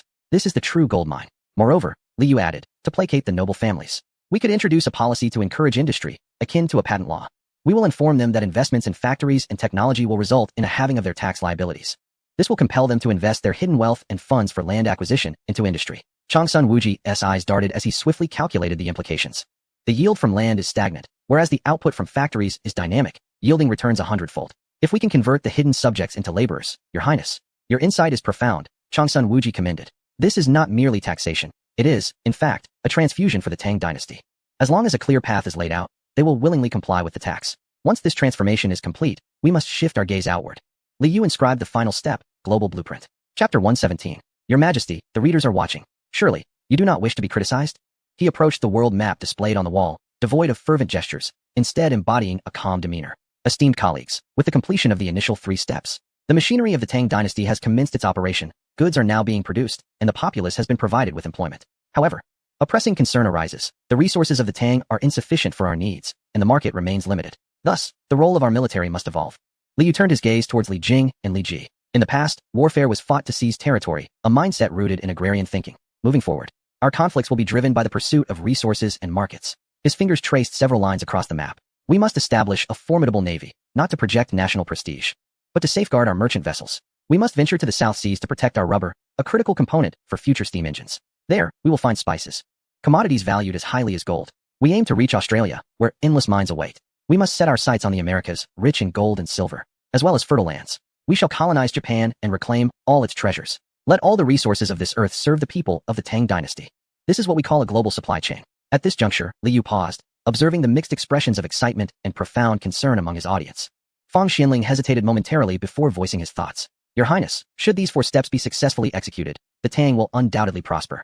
Yet, an unease lingers in the hearts of us old ministers. If localities grow powerful due to industrialization, if merchants possess wealth rivaling that of nations, and if factional strife arises from self-interest, could this very industry become a source of chaos? Li Yu smiled, for he had anticipated this question. Minister Fang, esteemed colleagues, your apprehensions stem from viewing the world through the lens of an agrarian society. In the context of industrialization, these concerns are unfounded. The dilemmas you fear will not exist on the foundation of the first two steps. Firstly, regarding the issue of regional warlords, Li Yu turned to Li Jing, master physician. Do you fear that local governors may become overly powerful? In the age of industry, this is untenable. The central army will be equipped with breech-loading rifles and field artillery.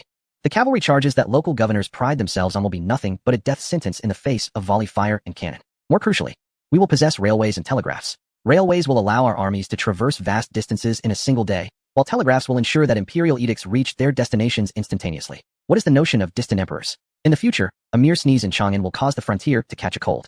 The provinces will no longer be able to physically detach themselves from central control. Secondly, concerning fiscal crises, Li Yu turned to Fang Xianling. Minister Fang, do you worry about an empty treasury? Following industrialization, tax revenues from commerce and industry will swiftly surpass those from agriculture, becoming the bedrock of national finances. At that time, the court will be overflowing with wealth. We will have the capacity to implement social welfare programs, providing relief to the destitute and pensions for the elderly. As long as the populace is not starving and even thriving, who would dare to rebel? The term displaced persons will vanish entirely. Thirdly, regarding factional strife, Li Yu directed his attention to Wei Zheng and Changsun Wuji. Are you concerned about internal discord within the court? What was the purpose of past factional struggles? It was to divide a limited pie. With land in finite supply, if you gain more, I must lose. However, industrialization is akin to creating a larger pie. When the national discourse shifts from how to seize resources to how to expand the proverbial cake to infinity, the allure of internal strife naturally diminishes. Everyone becomes preoccupied with the pursuit of wealth abroad, leaving little time for domestic squabbles. Moreover, a culture of pragmatic engineering will inevitably challenge the prevailing trend of idle chatter. In the future court, the competition will not revolve around who possesses the loudest voice, but rather who constructs more roads and produces superior steel. Ultimately, it all circles back to imperial authority. Li Yu turned, his gaze intense as he fixed it upon Li Shimin. Cousin, are you worried about your ability to reign over this colossal beast? You are mistaken. In this historically unparalleled industrial empire, the emperor is no longer merely a sovereign. He embodies the highest commander and chief engineer. Your authority will no longer be rooted in the nebulous concept of divine mandate, but rather in unparalleled productivity and military strength. This is the essence of true, unprecedented stability. Li Shimin felt a surge of excitement coursing through him. Moreover, you must choose this audacious path. Why? He inquired, puzzled. Because there are countless future readers observing your every move. You cannot tarnish the illustrious reputation of a timeless emperor. The young man dared to use the readers as leverage against the emperor. Yet, there was wisdom in his words, and Li Shimin granted himself a moment to ponder. The voices of Li Yu and Li Shimin echoed within the hall. No longer did Li Yu jest with the emperor. He steered the conversation back to the matter at hand. Upon completing these 4 steps, the Tang dynasty would transform from a realm built on agrarian warfare into a resplendent empire founded on commerce, technology, and culture. At that juncture, issues such as land consolidation, factional strife, and fiscal crises would be obliterated by the relentless force of productivity. For we have expanded our cake to encompass the entire world. The atmosphere within Lingyan Pavilion reignited with fervor. Wei Zheng, brimming with enthusiasm, was nearly eager to take to the streets of Zhuge to proclaim the news. Li Jing and Li Ji studied the map, their eyes seemingly already charting the routes of attack. Li Tai clutched his notebook, reciting incantations as if envisioning countless factories springing forth from the ground. Li Shimin, too, radiated delight, as though he could already foresee a glorious era of tribute and submission from all corners of the world. He raised his teacup, his hands trembling slightly in excitement. However, amidst this fervent enthusiasm, 2 individuals stood out as incongruous, Fang Xianling and Changsun Wuji. These 2 eminent statesmen of the Tang dynasty did not share in the laughter. Instead, after exchanging a glance, their brows knitted in unison, their eyes betraying a profound chill and trepidation. Li Shimin, still engulfed in enthusiasm, astutely sensed the unusual demeanor of these 2 seasoned officials. His smile dimmed slightly as he scanned their faces, inquiring, all of you appear elated. Yet my 2 esteemed ministers display concern. What troubles you? Do you believe there are flaws in U.S. Grand Vision? Changsun Wuji did not respond immediately. Instead, he instinctively glanced at the densely packed notes on the blackboard concerning examination systems, civil service, and monumental engineering, swallowing hard. He took a half step forward, cupping his hands in respect, and spoke in a hushed tone. Your Majesty, the strategy of Prince Yu is indeed an unprecedented marvel of the ages. However, I am pondering the implications. Should this machine be constructed, it will surely be exquisite beyond compare, vast, and unbounded. To compel these hundreds of thousands of officials as if they were mere extensions of one's own limbs, to mobilize the merchants of the realm. Changsun Wuji paused, hesitating to continue, and merely cast his gaze toward Fang Xianling. Fang Xianling took a deep breath, seizing the moment to speak, his tone grave. Your Majesty, should this device come to fruition, it would be akin to forging a divine sword capable of cleaving the heavens, invulnerable to all. However, the blade would be exceedingly sharp. His words trailed off. Yet the implication was clear. What manner of man was Li Shimin? He was a general of unparalleled strategy, having emerged from countless intrigues. In an instant, the excitement in Li Shimin's eyes dimmed, replaced by an unfathomable depth of contemplation. Li Yu, presently sipping water, observed the scene with keen interest. He set down his cup and regarded the 3 most astute minds of the Tang dynasty. akin to a teacher recognizing a brilliant student who has grasped the essence of the lesson. With a smile, he queried, "Have you arrived at a conclusion?" The 3 words spoken by Li Yu reverberated in their ears like a devil's whisper. This was a profound insight into the very nature of power. In the face of the industrial behemoth Li Yu described, traditional ministerial authority appeared insipid. To reign over such a colossal entity, ministerial power must inevitably expand. Consequently, an irreconcilable conflict would arise between it and imperial authority. It is akin to forging a sword capable of shaping the world. The heavier the blade, the thicker the hilt must be. Yet, if the hilt becomes so cumbersome that even the emperor cannot grasp it, can it still be deemed the emperor's sword? Fang Xianling slightly turned his body, exchanging a knowing glance with Changsun Wuji. Only politicians of their caliber could comprehend the gravity of the situation. "Your Majesty." Changsun Wuji dared not raise his eyes to meet the expression of the man seated upon the dragon throne. Instead, he bowed deeply and clasped his hands in reverence. "This matter is of utmost significance and may involve a struggle for the foundation of the state. I humbly beseech your Majesty to dismiss all present, as I have a confidential report to present alongside Minister Fang." Fang Xianling stepped forward, his tone heavy as if delivering a decree. "Your Majesty, this concerns the anxieties of future generations. We must tread with caution. It is best to discuss this privately." Their intent was unmistakable. The topic was too sensitive and perilous to be broached in front of so many. Should it be revealed, the veil of tender intimacy between ruler and ministers would be irrevocably torn asunder. For a moment, silence enveloped the hall. Even the usually boisterous Cheng Yaojin sensed the tension in the air and withdrew his hand, which had reached for a snack, observing intently without daring to make a sound. Li Shimin remained seated upon the dragon throne. He did not speak immediately, his discerning gaze sweeping over the slightly trembling shoulders of Fang Xianling and Changsun Wuji before settling on Li Yu. After a prolonged pause, Li Shimin suddenly erupted into laughter, a hearty, genuine guffaw that caused the flames of the candles in the hall to flicker. "Ha ha." He slammed his teacup onto the table, pointing at Changsun Wuji and Fang Xianling, chiding them playfully. "You two are simply overthinking. I know your fears, that this machine might wield too much power, leaving me sleepless at night." In unison, Changsun Wuji and Fang Xianling bowed deeply. "We dare not. We would perish 1,000 deaths. Enough. There is no need for such contrition." Li Shimin, with a flourish of his sleeve, exuded an air of majesty. Today, within the confines of the Lingyan Pavilion, there were no outsiders present. His piercing gaze swept across Fang Xianling, Changsun Wuji, Gao Shilian, Wei Zhong, Cheng Yaojin, and Yu Qigong. "You are all my trusted ministers, and you are well aware of the origins of the Prince of Yu, as well as the formidable world that lies before us. We are all passengers aboard the same vessel. If we cannot even muster this modicum of trust, what hope can we have for a sun that never sets, or for a legacy that endures through the ages?" Li Shimin rose to his feet and approached the blackboard, hands clasped behind his back, his tone resolutely firm. "I have declared that as long as it strengthens the Tang dynasty and enriches the populace, I shall accept any words of rebellion uttered by the Prince of Yu." Having spoken, he turned to Li Yu. Since you have boldly pierced this veil of ignorance, I trust you have a solution. Please, enlighten us on how you intend to resolve this ageless conundrum." Li Yu felt a warmth in his heart at these words. This was indeed Li Shimin. Had it been any other emperor, he might have already been contemplating how to silence dissent. He straightened his robe and bowed deeply to Li Shimin. "With such magnanimity, I shall speak freely, and if my words offend, I pray you all bear with me." Turning to face the audience, he picked up a pointer and tapped it against the blank space on the blackboard. His voice took on a rational tone, akin to a doctor dissecting a malady. "In essence, the deadlock you all fear stems from our outdated frameworks, which can no longer accommodate our burgeoning ambitions. To achieve an industrial revolution and ensure the colossal machinery of our state operates flawlessly, we must establish a robust and unified central government. Relying solely on the emperor's tireless efforts is insufficient. Merely depending on 2 or 3 chancellors bickering amongst themselves will not suffice. We require at least 7 minds working in concert to process the astronomical volume of information at hand." Li Yu regarded the assembly and continued, "However, this does not imply a diminishment of imperial authority. On the contrary, if designed effectively, this central apparatus will fortify the emperor's power, rendering it more stable and automated. Yet, this necessitates a comprehensive institutional reform." He inscribed 4 significant characters on the blackboard, 3 departments, and 6 ministries. He then looked towards the 2 esteemed leaders of the Tang's civil administration, Fang and Zhao. "Let us begin by dissecting how our current administration operates. In the event of a major crisis, such as a breach of the Yellow River, this is indeed a matter of life and death, is it not?"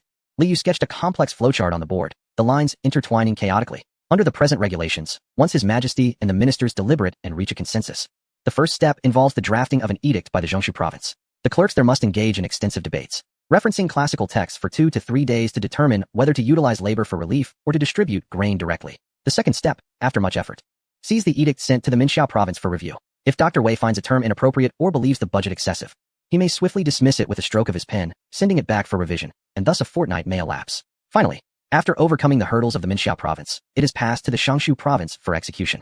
The Ministry of Rights redistributes responsibilities to the 6 ministries. The situation at the 6 ministries has become dire. The Ministry of Revenue claims the Treasury lacks funds, and the allocation procedures are cumbersome. The Ministry of Works asserts that materials and cement are under the jurisdiction of the Ministry of Construction, and the Ministry of War states that the laborers fall under the purview of the Ministry of Military Affairs. They pass the buck to one another, unwilling to accept accountability. Liu cast aside his chalk, his tone turning frigid. By the time this bureaucratic process concludes, the common folk along the Yellow River will have suffered grievously. The levees have long since collapsed. No one dared to contradict him. For this is the stark reality, the daily grind of the bureaucracy they endure. This system, initially conceived with noble intentions to prevent the usurpation of power by unscrupulous ministers and to allow the emperor to exercise absolute authority, is designed to guard against corruption and to mitigate internal strife, not to facilitate action. It harbors a fatal flaw, relying heavily on the wisdom of the emperor and the harmony among ministers.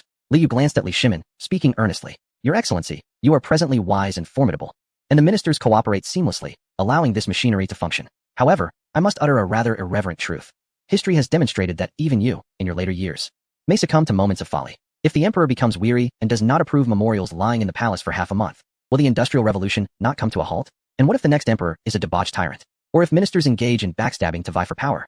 Therefore, to usher the Tang dynasty into an industrial revolution, the first step must be to transform this system, which is contingent upon individuals, into an automated framework. Chapter 119. Core design. Although it may not seem urgent at present, it is imperative to complete this before the widespread promotion of high-yield crops and scientific education, as well as the promulgation of new laws. Otherwise, the more reforms introduced, the greater the chaos in the court, ultimately leading to a self-inflicted demise from overindulgence. After laying this groundwork, Liu took a deep breath. He sketched an illustration, a pyramid structure. At the apex sat the emperor. But beneath it was no longer the 3 provinces and 6 ministries. Instead, it was the Tang National Decision-Making Institute, abbreviated as the Tang Decision Institute. Liu's voice resonated within the hall. In this design, the ministers of state replaced the former officials. He tapped on the board where he had inscribed Tang Decision Institute and began to meticulously deconstruct this nascent entity. It is not merely a replica of the Ministry of Rights. It is the very heart of the Tang Empire. Its functions are straightforward: to oversee national affairs, appoint and dismiss officials of all ranks, formulate national development strategies, and mobilize local resources. Its authority encompasses all areas except for the command of field armies and the highest judicial interpretation rights. Its primary purpose is to ensure the continuity of policy implementation. For the Industrial Revolution is not a fleeting endeavor of 3 to 5 years, but a grand vision spanning centuries. The Decision Institute is to ensure that the industrialization policies of the Tang dynasty can be executed consistently, undeterred by the demise of wise monarchs or ministers. Liu continued to elaborate on the pyramid structure of the Decision Institute. This department should not be overly populated, for too many would lead to discord. Yet it cannot be too sparse, lest it become ineffective. This is the core of the Tang court. It shall have one chief minister responsible for the entirety, the most trusted steward of His Majesty. Let there be 2 to 4 ministers, each responsible for significant domains such as economy, military, culture, education, justice, and agriculture. Appoint 4 to 8 governors to execute and coordinate the tasks of these ministries. Wei Zheng furrowed his brow and raised his hand. Your Highness, what if these individuals disagree and argue? Should we resort to mutual impeachment, as in the court? A pertinent question. Liu replied with a smile. Thus, we must establish rules. We do not rely on loud voices, but on voting. He inscribed on the blackboard, weighted voting system. Henceforth, during daily meetings, should critical matters remain unresolved, decisions will be made by vote. However, the votes will not be equal. The chief minister holds 2 votes and possesses a veto power, ensuring the captain can steer the ship during pivotal moments. The deputy ministers each receive 2 votes, a mark of respect for their qualifications and capabilities. The governors receive 1 vote each. The majority prevails. The victor implements the decisions, while the vanquished must cooperate unconditionally. Anyone daring to undermine from behind will be expelled from the decision-making council. This is the Tang dynasty's version of democratic centralism. Upon hearing this, Fang Xuanling's eyes sparkled with delight. He understood well the satisfaction derived from determining national policy by counting heads. Previously, he could argue with Wei Zheng for 3 days and nights. Now, voting, counting, and working. It is straightforward and brutally efficient. Yet, Changsun Wuji narrowed his eyes, contemplating another matter. Your Highness, the power associated with this position is substantial. If someone clings to it or engages in factionalism with ulterior motives, would not the Tang dynasty become theirs? Liu glanced at Li Shimin, noticing that his uncle awaited the answer as well. Duke Zhao, you always perceive the darker aspects. Liu jested, then wrote 2 words on the blackboard: rotation system. Power must not remain indefinitely in the hands of a fixed group, otherwise, it risks becoming tyrannical, akin to Sima Zhao. Therefore, a system is imperative. Every few years, this becomes a rigid rule. Unless one violates national laws or falls gravely ill, they shall not be replaced midterm. If there are no significant derelictions of duty, one may serve for at least 2 consecutive terms. This ensures policies are executed for several years and alleviates ministers from the burdens of intrigue. As long as one diligently fulfills their responsibilities, they need not fear for their position and can concentrate on their work. However, he deliberately elongated his tone. Upon reaching a certain term limit, even if you are the reincarnation of Zhuge Liang, you must step aside to make way for the youth. Liu turned to Li Shimin and said, Uncle, this rule also serves to protect imperial authority. If a chancellor desires to act without dignity, it compels the emperor to intervene. This system aids in gracefully addressing the issue of powerful ministers. Li Shimin nodded slightly, a glimmer of appreciation in his eyes. This young man indeed thinks comprehensively. He has provided the chancellor with room to maneuver while preserving a safety valve for the imperial power. Excellent, Li Shimin exclaimed, clapping the armrest. This framework is quite well designed. But this is merely the beginning. How will the mechanisms below operate? How will you manage the affairs of the 6 ministries? Li Yu took a sip of water, moistening his throat. What he had just presented was merely the finishing touch. Now, the true work of restructuring would commence.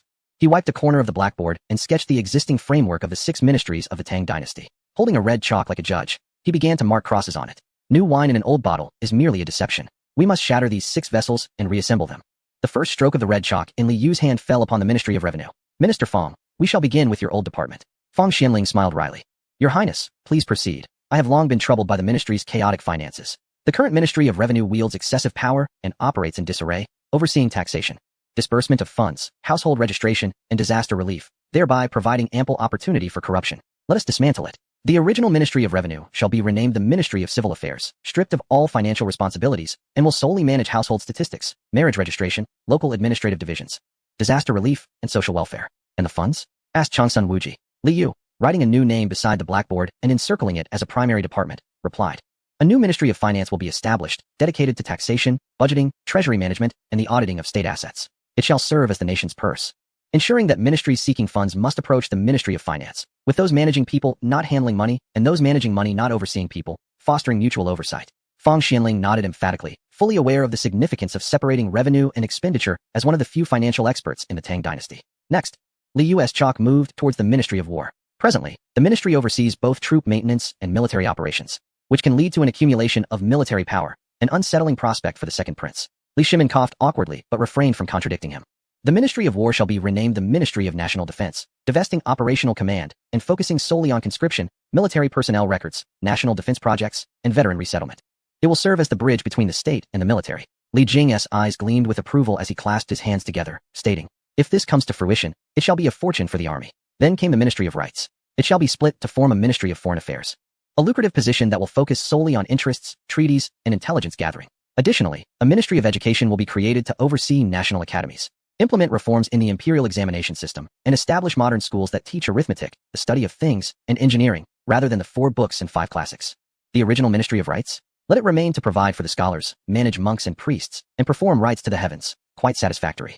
Following, that is the Ministry of Works. The original ministry was primarily responsible for constructing the imperial palace and tombs, with insufficient focus on roads and bridges. A new Ministry of Industry will be established, the core of the core, responsible for machinery manufacturing, mining metallurgy, chemical engineering, and shipbuilding, with all factory standards governed by this ministry. A new Ministry of Transportation will be tasked with planning and constructing the nation's future railroads, highways, ports, telegraph lines, and more. Finally, there is the Ministry of Justice. Its reformation will be elaborated upon later when discussing the judiciary. Li Yu set down the chalk and gazed at the blackboard, now a fragmented yet reassembled structural diagram, resembling a work of art. Yet, this was merely the beginning. Observing the ministers diligently taking notes below, a mysterious smile graced his lips. What he had just outlined was only the reorganization. What follows will reveal the true ace of the State Council, the 7 direct subordinate departments, which will report directly to the State Council and the Emperor. At the top of the blackboard, Li Yu inscribed the first name with great emphasis. The central bank of the Great Tang serves as the lifeblood of industry. Currently, the currency markets are in disarray, plagued by incessant illicit coin minting that must be brought to an end. This central bank is not merely a typical monetary institution. It is the bank of banks, endowed with 3 paramount privileges. Firstly, the exclusive right to mint currency, ensuring that only it can produce Tang coins, with dire consequences for any counterfeiter, a resolution far more resolute than that of Emperor Wu of Han. Secondly, the authority to anchor interest rates, thereby regulating the flow of currency in the market. Thirdly, the management of foreign exchange, overseeing the conversion of gold and silver with foreign entities to prevent the outflow of wealth. Li Yu cast a glance at Changsun Wuji. Duke Zhao henceforth. Business dealings will be contingent upon the whims of the central bank. When the bank decides to loosen the reins, loans will be available. When it tightens them, repayment will be urgent. Changsun Wuji swallowed hard. Despite a chill creeping down his neck, his eyes gleamed with avarice. To control the central bank is to hold the very lifeblood of the Great Tang. The Taxation Bureau operates independently from the Ministry of Finance, which oversees budgets. The Taxation Bureau is a semi-militarized entity, not subject to local governance, but rather directly managed at the highest level. It boasts a tax inspection team equipped with weaponry, or alternatively, the Imperial Guard could serve as tax enforcers. We shall implement a system of tax control through invoices. Henceforth, every transaction, whether by merchants or factories, must be accompanied by an invoice. Any individual daring to evade taxes will face immediate scrutiny and arrest from the tax inspection team. The Investment Bureau is tasked with overseeing ventures that private entities cannot or dare not undertake, such as railways, mines, military industries, and the salt and iron trade. This bureau represents the state in funding and establishing the Tang Railway Group, the Tang Energy Group, and the Tang Heavy Industries Group. It must operate with the acumen of a businessman, yet the profits shall not line private pockets but instead flow into the national treasury, rendering it the largest landlord and capitalist of the Great Tang. The National Strategic Reserves Bureau is prepared for unforeseen calamities, in times of war, disaster, or soaring grain prices. This bureau is responsible for stockpiling essential resources, including food, energy, steel, cotton, and ore. It will maintain a policy of stockpiling, intervening only to stabilize prices if unscrupulous merchants attempt to hoard and inflate grain prices, releasing reserves to counteract such inflation. The Integrity Supervision Bureau addresses the rampant corruption of the industrial age, where malfeasance often begins at a staggering sum of 100,000 guan. Relying solely on the officials of the Imperial Censorate, who are adept only at penning reports, is insufficient. They lack the capacity for thorough investigation. This bureau operates independently of all other departments, accountable only to His Majesty and the Prime Minister, wielding its own investigative and auditing powers, and even possessing independent armed forces. Its singular mandate is clear: to investigate, to scrutinize the execution of new policies, to examine significant projects for impropriety, and to ascertain the origins of officials' wealth. Liu continued to elaborate on the National Development Planning Bureau, which focuses solely on determining future growth. This bureau is responsible for formulating plans, such as forecasting the quantity of steel production, road construction, and shipbuilding over the next 5 years, distributing the tasks to various departments for implementation. It will coordinate resources, resolving priority disputes between the Industrial Department and the Transportation Department regarding steel allocation, with the Planning Bureau holding the final authority. It serves as the advisory body to the State Council. The Royal Academy of Sciences of the Tang Dynasty and Chang'an University serve as the cradle of science and talent. It not only engages in research and development, conquering core technologies such as the steam engine and electricity, but also oversees the rating system, determining the titles of artisans and scholars throughout the realm, with subsidies provided by the state. It encompasses the newly established Chang'an University, which eschews the 4 books and 5 classics, focusing instead on mathematics, physics, chemistry, geography, and engineering, serving as a military academy for the technical bureaucrats of the State Council. Liu placed his chalk down, the blackboard now filled with a multitude of institutional names. Esteemed colleagues, this is the industrial operating system I have designed for the Tang Dynasty. Each department functions as a precise cog, interlocking seamlessly to propel this grand vessel of the Tang. Finally, Liu's gaze shifted to Gao Shilian and Wei Zhang, his expression becoming profoundly solemn. Having discussed administration, economics, and technology, I must now address the rule of law. An industrialization devoid of legal framework is akin to a runaway stallion. It poses a grave threat to lives. Liu sketched an equilateral triangle on the board. To prevent any individual from monopolizing power and fabricating wrongful convictions, we must delineate judicial authority. For instance, in cases of homicide, the Ministry of Public Security will no longer solely possess the power to apprehend, interrogate, and convict. The first step, the Ministry of Public Security's investigative and apprehension authority. In the event of a murder, the ministry is responsible for on-site investigations, gathering evidence, and apprehending suspects. However, Liu emphasized, the ministry holds only the power of arrest and not that of judgment. Once a suspect has been apprehended and confessions obtained, the case must be transferred. No private convictions or extrajudicial punishments are permissible. The second step, the adjudicative power of the Supreme Court. The Ministry of Public Security will hand over suspects and evidence to the Supreme Court, which is solely responsible for presiding over cases, determining guilt or innocence based on legal statutes, and deciding on sentencing. Judges will operate on a rotation system, adhering strictly to the law without regard for personal connections. Even if the Minister of Public Security commits an offense, he must stand trial at the Supreme Court. The third step, legislative and interpretative authority of the Ministry of Justice. But who shall establish the law? That falls to the Ministry of Justice, which is tasked with drafting laws, amending outdated statutes, and interpreting legal provisions. Yet, it is prohibited from interfering in specific case judgments. Its role is that of a rulemaker. Additionally, the censorate retains its original duties, tasked with overseeing these 3 bodies. Should the Ministry of Public Security engage in wrongful arrests or judges issue erroneous verdicts, the censorate has the authority to impeach them. Thus, with the apprehenders not judging cases, the judges not apprehending, and the lawmakers not interfering in individual cases, a system of checks and balances is established to ensure fairness. This is the essence of the separation of powers. Having elucidated the entire framework, Liu exhaled deeply. He stepped forward, gazing at Li Shimin and the 7 prospective partners of the Tang Dynasty. This encapsulates the entirety of the design. The atmosphere in the room seemed to relax slightly, the structure of the separation of powers acting as a soothing balm, instilling a sense of institutional fairness among the assembly. Yet, Liu was not inclined to cease his discourse. Chapter 121, The Transparency Mechanism of the State Council. Structures may be static, but people are dynamic. If these 7 core members are discordant in spirit, even the finest system can devolve into a tool for factional strife. He casually pulled over a chair and seated himself directly across from the esteemed ministers. No longer adopting the demeanor of a lecturer, it resembled a business negotiation among partners. The framework has been established, and now the Council of State must also set forth regulations. Liu's gaze swept over each individual, ultimately resting on Changsun Wuji's face. Duke Zhao, Minister Fong, and esteemed colleagues, you are all seasoned foxes with a millennium of experience, so I shall not hold back any longer. The positions within this Council of State, which will evolve into the future Administrative Committee, wield the highest administrative authority of the Tang Dynasty. As long as we are in unanimous agreement, no one, save for my second uncle, can obstruct our path. However, Li Yu's tone suddenly turned icy. Should internal factions undermine one another, the Council of State would merely become a farce. Changsun Wuji offered an awkward smile. Your Highness, you need not worry. The future members of the Council will be the Emperor's most trusted aides, and we shall certainly unite in sincere cooperation. Do not speak to me of such abstractions.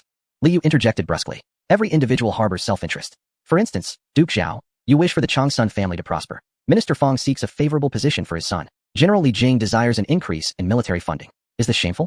Not at all. This is human nature. Therefore, the first ironclad rule I propose is candid communication. Li Yu raised a finger, pointing to the ceiling. What does candor entail?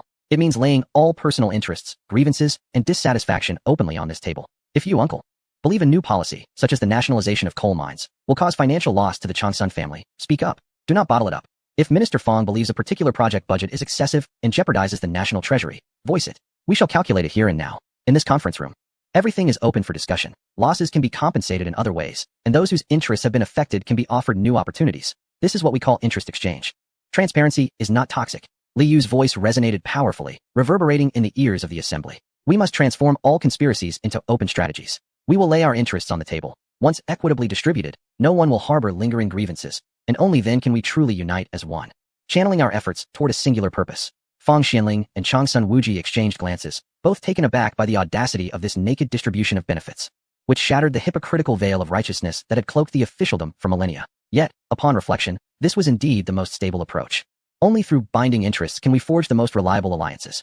Li Yu had not yet concluded his address. Rising, he leaned forward against the table, exuding an imposing presence. Anyone who attempts to undermine this conference, engaging in clandestine machinations, feigning compliance while secretly colluding with external factions to obstruct new policies, will be summarily dismissed, never to be reinstated. Moreover, such judgments will be directly decreed by the Emperor. Regardless of who it may be, even royal relatives or founding heroes, this is non-negotiable. The Council of State holds immense significance, safeguarding the highest secrets of the Tang Dynasty. We cannot afford a single rotten apple. Li Yu turned to gaze at Li Shimin. Second uncle, this rule must bear your endorsement. Should anyone dare contravene the principle of candor, even if it is your own brother-in-law, he must be expelled. Changsun Wuji maintained an unperturbed expression, seemingly having heard nothing. Li Shimin, holding his teacup, gazed deeply at the assembly of old comrades and slowly nodded. Well said. Within the Council of State, there exists no matter that cannot be discussed openly. However, treachery must remain concealed in private. With the Emperor's decree, the mechanism for candid communication has been firmly established. Li Yu turned his gaze back to Li Shimin. Aware that the recent impasse regarding the expansion of ministerial power required one final step to untangle. Uncle and esteemed colleagues, I recognize your concerns from earlier. Li Yu approached the blackboard and drew an immense circle, symbolizing imperial authority. You may ponder. With the Council of State wielding such vast power over the appointment and dismissal of officials, as well as resource allocation, what role remains for the Emperor? Is he not rendered superfluous? Li Shimin watched him quietly, anticipating a persuasive answer. Incorrect. Profoundly mistaken, Li Yu asserted, tapping the blackboard with his pointer. Following the establishment of the Council of State, it is, in fact, you, uncle, who has delegated numerous intricate and error-prone administrative responsibilities to the Council's ministers. Previously, you were burdened with the necessity to personally review every memorial,